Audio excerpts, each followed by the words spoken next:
once a week. Only awesome. Way more awesome. The good part of Groundhog Day where he's enjoying himself. Yeah. That's what welcome. I should do the intro. We have to do an intro. Hey, welcome. I am Julie from Balanced Life with Julie. I'm a health coach and nutritionist, and this is the Wellness Movement. And I have with me... I'm Kaz. I'm a registered massage therapist and an energy healer and owner of Key Health and Wellness in Whitby. Yeah. And this is the H.E.R network on ZINGOTV, channel 251. Remember to download both the Barn Burner and the ZINGOTV apps on the App Store. They are free. You can leave a comment as well. ZINGOTV is also available on Google Chromecast, Amazon Fire and Fire Sticks, Roku and Roku Sticks, and on all smart TVs from 2016 forward. Boom! Amazing. Thank you. That was very well done. Thank you. I'm proud of myself. Yes. That's it. I've crushed my day.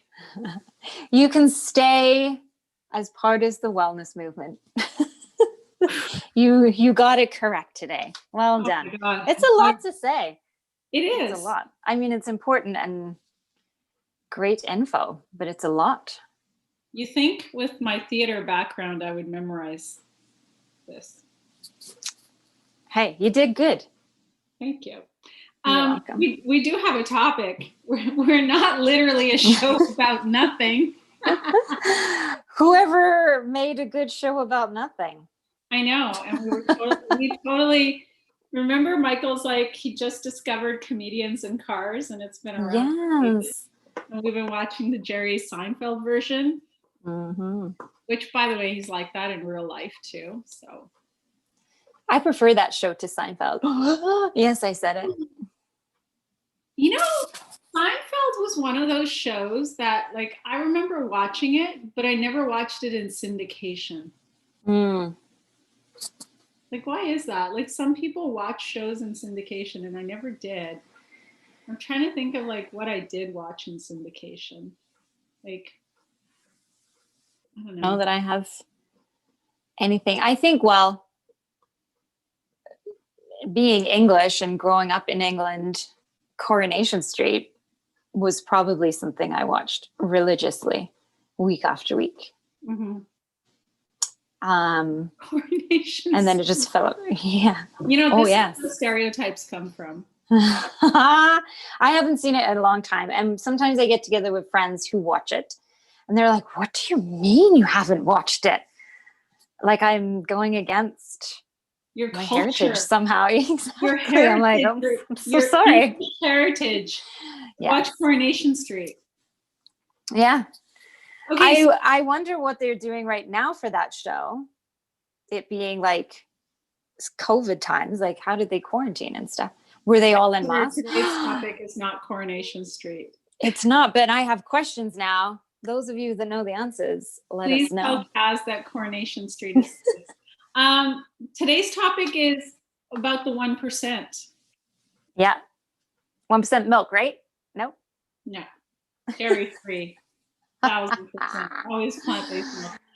No, 1% is just this idea, like, so there is a new year coming, even though it feels like we're in 2020 forever. Oh, don't say that. 2021. I think we're all waiting for January 1st because in our mind, 2020 is done. And so everything that came with it, the horrible things are done as well. So let's not say we're stuck in this year. So in the spirit of 2021 fast approaching, so a lot of people on New Year's, there's usually kind of two camps. There's the people who are like, oh my God, it's New Year. I'm going to change everything about myself. I'm going to be a whole new person. I am going to go from, I don't know, couch potato. Flab to fit. There you go. Flab to fit, couch potato to Matthew McConaughey, because I'm pretty sure he still has abs. And then, you know, January 21st rolls around and they are still a couch potato. So I think a lot of people get fixated on this idea of trying to change everything overnight. And I'm more of the philosophy of the 1% rule, which is that every single day you try and improve a little bit. And you can just pick, instead of trying to do everything at once, pick one thing. And just as you're improving by 1%, everything's compounding. And so by the end of the year, you could potentially be a whole other person. Ah, that's So you very get it interesting. incrementally rather than trying to do it overnight. And it's way less overwhelming and it's much more manageable. Because if you're trying to say change your exercise, change your diet, change your mindset, change what time you get your morning routine, your evening routine, everything all at once, it just becomes so overwhelming. That's when most people give up on themselves and they just go, well, it's not possible. It's how you attack the situation is the way. Someone's attacking some situation right there. That's my dogs. Hey, the joys of working from home. Anyway, I mean, personally, that's kind of how I created my sort of routine, my daily routine, which if most people hear what I do from the time I get up to the time I go to bed, they get overwhelmed. I'm like, but I didn't start it that way. Like it didn't start, like for me, it started with meditation and then I added stuff to it. So it's called habit stacking. So as you're stacking positive habits, one on top of the other, day by day, bit by bit, then you start to squeeze out the negative habits. I agree. I know when I have clients that come in who, you know, have chronic neck and shoulder issues because for years they've sat with poor posture and now it's caught up to them. And we discuss different options, but nothing will change overnight. And I think people are really in that mindset of fast, I want it now. I need to see results instantly, which is, you know, detrimental because you're setting yourself up for a failure. It's like going to the gym and doing, you know, 10 crunches and being like, where's my six pack? I give up. So in the same regard of, you know, starting off small, I think your goals need to be small as well. And then you start to improve on them. Because if you're like, okay, I'm going to lose 100 pounds, here we go. Absolutely, that could be a great goal. But I think it's a huge goal to set for yourself right away, especially if you're starting something very new, which is to get into a routine of going to a gym or eating differently. And even doing those two things, going to a gym and changing your entire diet, your whole system will just be like, abort. Like, I can't do this right now. What's happening? She's trying to kill me. Exactly. So I agree. Like starting off, it's almost like a lot of people are like, I can't meditate. And I'm like, because you think that you need to sit in lotus position and do silence for an hour when you've done nothing ever in terms of meditation. Like to go from 0 to 100, I think unless you're Drake, that's right, kids. I just threw that in there. I don't even know if that was a song. Was that a Drake song? 0 to 100? I don't know. Oh, cut that out. Cut that out of our podcast. I don't know, Drizzy Dre, when you see this, can you tell us if that's I'm sorry. Thing? Drizzy Dre? All right. Isn't that one of his nicknames, or did I make that up? We're showing our age right now, and I think we need to get off the topic. just change. Let's abort. Yes. My goal for 2021, get down with the kids and figure out who's cool and whatever else. So yes, I completely agree. I've never heard of the 1% rule. I thought when you said we were talking about the 1%, I thought you meant like the rich people of the world. I'm like, why are we talking about them? Like the richest of the rich people. It could yes, I'm like adopting these habits. Excuse me while I fix my hair. Adopting these habits could potentially get you to the 1% because your habits are so stellar that you, I don't know, build 10 businesses like Elon Musk, who's like number 3 on the world's richest list as of this morning. Right. No, it's there's a book that I have. It'll come to me, but it's James Cleary is the author. It's all about creating habits, or habits, Right. habits. There's habits in the title. It's a really, really good book. But there you go, everyone. Go to the library and be like, the book about habits. Oh, there's not that many, like maybe 50. But anyway, it's just the idea is, so you can actually, if you want to be kind of strategic about it, you can figure out what in your life do you want to change. Like, I guarantee you it's going to center around nutrition, movement, probably mindset, sleep is usually one of the ones, relationships potentially. But anyway, you can get yourself a pretty journal and just write out sort of the areas in your life that you want to improve upon, and then start to really brainstorm of like, what are some of the tactics and the methods to improve on those things. And then you got to get to work. So you don't necessarily have to do like hours and hours, like what you were suggesting, like an hour of meditation. So let's say you want to meditate. Let's start there. Rather than trying to do an hour, do like just 10 minutes.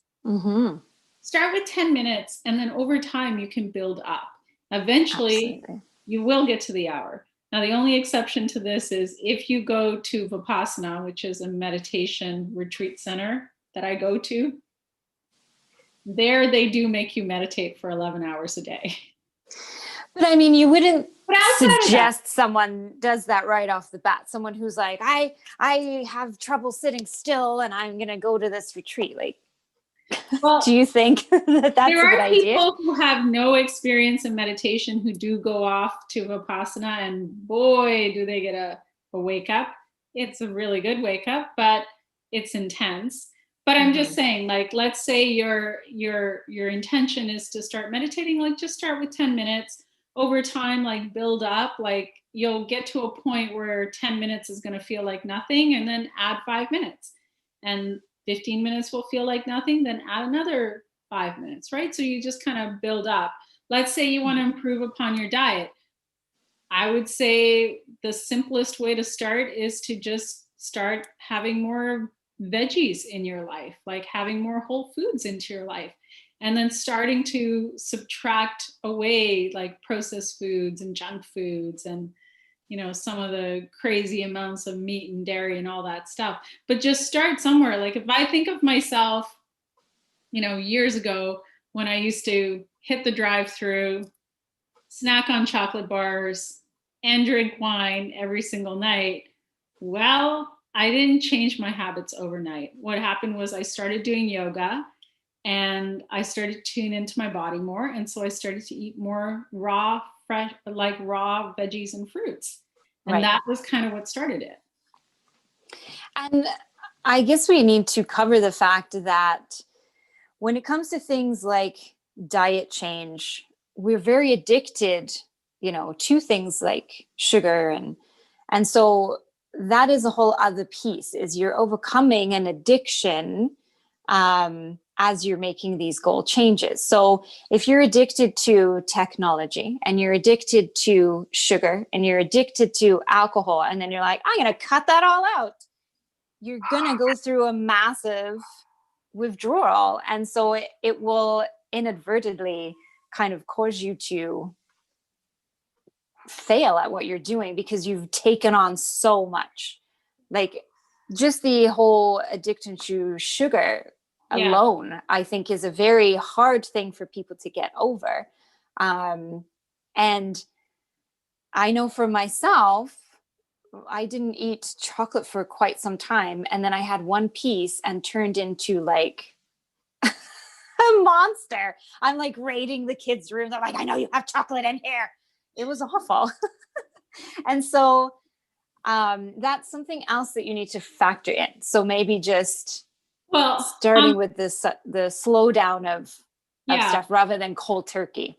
So the thing is, like, let's say you're trying to make some dietary changes, right? Especially in the case of sugar, which really changes your gut microbiome. It is highly addictive. The microbes in your gut become addicted to sugar.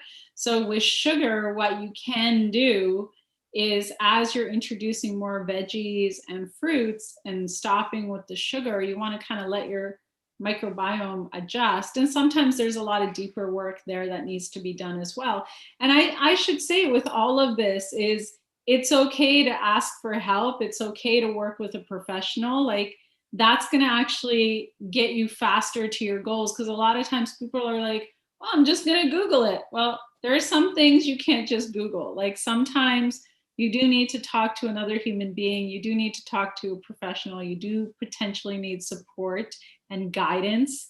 And that's what, nutritionists and health coaches and, Reiki masters and all of these, like, naturopaths and all these different people, like, that's what they're there for, is to help you. And it actually makes it possible for you to get to your goals faster, and it keeps you accountable, right? That's the other piece, is like, left to our own devices, I don't think that many of us would follow through on things, but definitely having an outside person who's keeping you accountable to your goals makes it a lot easier. And there's different ways, like, you can, let's say, in the form of exercise, you can, if you don't have the cash flow to get a trainer or to pay, you can have a workout buddy, and maybe you guys look at the same sort of workout videos and you keep each other accountable that way. Like, there's many ways to do things. And obviously, the more support you need, sometimes, you do have to be willing to invest in your health. I can say from experience, like, investing in my health has never been a bad thing. I think one of the good things to come from COVID is that people are taking their health a lot more seriously and understanding that the foundation of everything is having a good immune system and being healthy. Because you can have all the money in the world, but if you don't have a very good health system in your body, then you're kind of setting yourself up for failure. So I'm hoping, as we move into better times, that realization stays with people, and they continue to work on their health and whatever that looks like to them. But I have seen an increase of people coming more often to get massages, or even for Reiki and emotional treatments. Like, it's a good transition I've seen of people taking things more seriously. And I've seen the same thing, like, people going, well, I can't go to a restaurant or drink my face off. I can't go party every weekend, so I might as well just work on this, like, health thing. I hear that it's good for me. Like, maybe you know something. I'm like, yeah, I actually do. Good for you. Maybe. But yeah, so just going back to this idea of 1%, because a lot of times, like, people have this mentality of all or nothing. And the all or nothing mentality can be very self-defeating. And that's not the way that we want to be approaching creating change in our life. But if you know that a little bit every single day, you're going to work on improving certain areas of your life, and, over time, it's going to get easier. And then as it gets easier, you're going to be motivated to bring in other things. So let's say you start with meditation. Okay. As the meditation piece gets a little bit easier, a little bit more dialed in, then you might be motivated to start moving more. And then as you start moving more, like, sometimes people kind of, like, I have people who start with diet and then they start moving. And then I have people who start with movement and then they figure, oh, I need to dial in my nutrition. It doesn't matter how you get there, but eventually, like, it's no crazy secret. There's only a certain number of things that you can do in order to create health in your body. And you want to try and work on those pieces as much as possible. And, if you fall off track, get yourself back on track. And if you just focus on those, then inevitably it's going to get easier and easier and easier, right? It's like, It's not a great mystery. It's like sleep, movement, meditation, nutrition, like all of those things are sort of the counter pieces. And, you know, if you kind of want to be like, sometimes I get into like biohacking mode and I do like cryotherapy and cold therapy, but those are not necessary in order to create health. Those are just like fun maybe side hustles to health. So when you have clients that come in and they have a number of different things they want to change, how do you determine what comes first and when to start adding in the next piece of the puzzle so that they're not overwhelming themselves? I always start with the thing that I think is going to create the most impact. It's usually nutrition, right? Like if someone changes their nutrition, that's going to change their mindset. It's going to change their mood. It's going to change their energy. It's going to change their sleep. It's going to change everything about them. And then it's easier to tackle those other things. So that's kind of how I work. But not to say that those other things that if you started there wouldn't create some impact. But like, let's say you start exercising, but you don't change nutrition. If your nutrition is like really poor, you're probably not going to be as motivated to exercise because you're just not going to have the energy, right?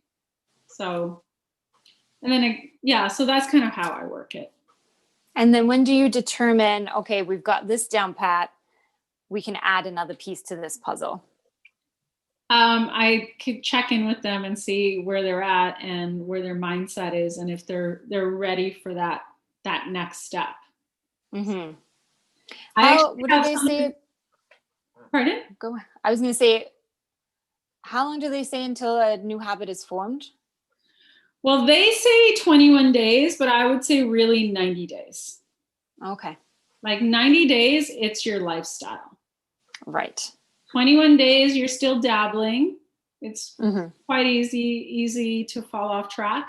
90 days, you're gonna that's just who you are. And that's the other thing is you kind of have to think of when you're stepping on this path is not like something you're gonna do for a little bit. Like you have to have this mindset of, I am transforming myself and my habits. This is a transformation.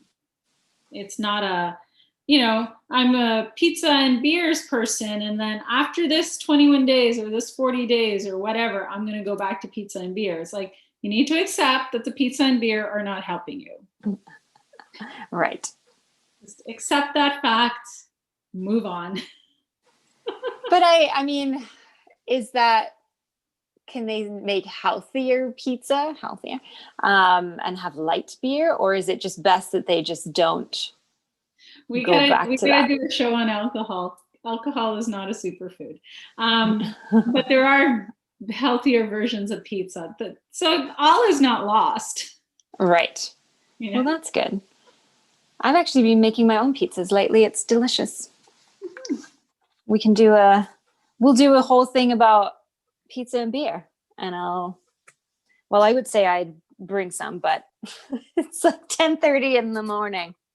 Yeah, we might be having a different conversation. Yes. I mean, those days of lockdown where you're like, who cares? I'm drinking now. I think they're long gone. So, They are. So I guess let's hear what people have to say. Let us know. Drop us some comments. Are you going to make New Year's resolutions? Have you in the past? What do you do to stay on track? Do you need some support, some help? Can we provide any information? Let us know. Yeah. And then we will join you all next week for another edition of The Wellness Movement. And this show can also be heard on the Barn Burner Network, Inc. on its 122 platforms. The H.E.R Network is part of the Barn Burner Media Network. Please check it out at www.barnburner.ca. For all of the news and programming, Barn Burner, watch it, hear it, read it, download it, live it. Nailed it. Nailed it. We're just on a roll today. Totally. Yeah. Yeah. Thanks, everyone. So we'll see you next week. Yes, we will. Or for a little bit longer, because apparently we jumped the gun. Did we? We'll do an extras reel. Yes. This is the blooper reel.